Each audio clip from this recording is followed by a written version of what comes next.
Kung sa ngayon ay hindi pa sila napapanagot doon sa insertion, sa pagbenta ng mga proyekto, ang wish nila hindi na makatakbo si VP Sara dahil natatakot sila doon sa accountability nila doon sa mga kalokohang ginawa nila. Si Sara, 1,000,000% hindi nila maareglo. So, alam ko yon at alam nila yon. Dapat natin siguraduhin na itong proseso ng impeachment kay VP Sara is really for accountability at hindi para maka-escape from accountability yung mga taong involved sa pinakamalaking scam, no, doon sa flood control project. No. Nalulungkot din ako sa Senado, lalong-lalo na sa idolo ko, na Senator Lacson. Sinimulan niya yung investigasyon pero hindi niya tinapos. Ang balita ko pa, mukhang may deal na siya. Kaya ayaw niya ipatawag yung mga Bersamin. Ayaw niya ipatawag yung mga Marines na siyang makapagbibigay ng katuldukan dito sa pinakamalaking korupsyon sa ating bansa. Nakausap ko mismo yung pinsan ni Adrian Bersamin, na dating Chief of Staff ni Lucas Bersamin. At sinabi niya, involved si Presidente. Bakit hindi patawag si Lucas Bersamin? Nalulungkot ako, Senator Lacson. Parte ka na ba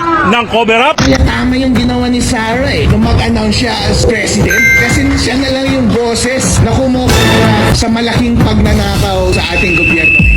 Lahat na lang gagawin. May impeachment, may plunder case. Stop it already. 125 million in confidential funds liquidated with the COA compared to your billions and billions na ninakaw nyo dyan sa ghost projects nyo at flood control, magkakikbakan nyo dyan. Tumigil na nga kayo. Yung ginawa nila sa akin, personal yun sa akin. Bilang isang politician, natural na ganun ang gagawin sa iyo. So wala lang yan sa akin. Pero ang ginawa nila sa bayan, yung corruption at yung abuso nila, hindi yan personal sa akin. So hindi natin yan palalampasin.